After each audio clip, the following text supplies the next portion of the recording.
Bible literature ministry అనుదిన ధ్యానములు April 27 అంశము మీరు ఏం ఆలోచిస్తున్నారు? వాక్యము రోమీయులకు వ్రాసిన పత్రిక 13వ అధ్యాయము 14వ వచనము మెట్టుకు ప్రభువైన యేసుక్రీస్తును ధరించుకొనినవారయి శరీరేచ్ఛలను నెరవేర్చుకొనుటకు శరీరము విషయమై ఆలోచన చేసుకొనకుడి. ప్రభువునందు ప్రియులారా, నేటి వాక్యమును ధ్యానించుకుందాము. దేవుడు మనిషిని తన పోలికే చొప్పున తన స్వరూపములో చేసుకుంది ఈ ఆలోచించే విషయంలోనే. భూమి మీద ఉన్న జంతువులు, పక్షులు, జలచరములు వాటికి నిర్దేశించబడిన ప్రకారము ప్రవర్తిస్తాయే తప్ప స్వతహాగా ప్రవర్తించలేవు.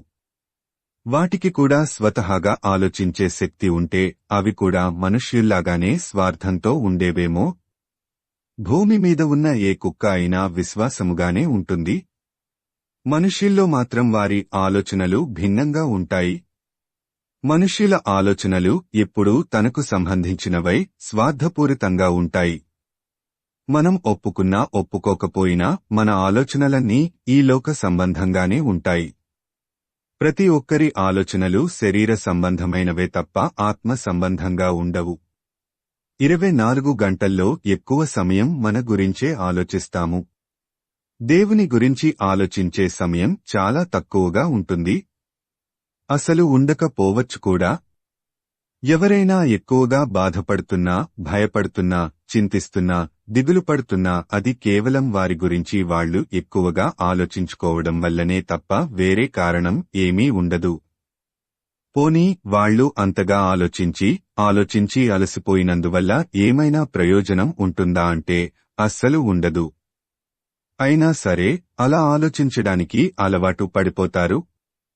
శరీరాశ, నేత్రాశ, జీవపుడంబము ఈ 3 మనుష్యులను దేవుని గురించి ఆలోచించనీయవు సరికదా దేవునికి దూరమయ్యేలా చేసి మనుష్యులను కష్టాల పాలు చేస్తాయి. ఎందుకంటే అవి దేవునికి సంబంధించినవి కావు, ఈ లోక సంబంధమైనవి. లోకములో ఉన్నదంతయు అనగా శరీరాశయు, నేత్రాశయు, జీవపుడంబమును తండ్రి వలన పుట్టినవి కావు, అవి ఈ లోక సంబంధమైనవే. 1 యోహాను 2:16. శరీరాశలు తీర్చుకోవాలనుకోవడం, చూసినవన్నీ సంపాదించుకోవాలనుకోవడం, గొప్పగా ఉండాలనుకోవడం, వాటి గురించి ఆలోచించడం ఇవే బాధలకు కారణం.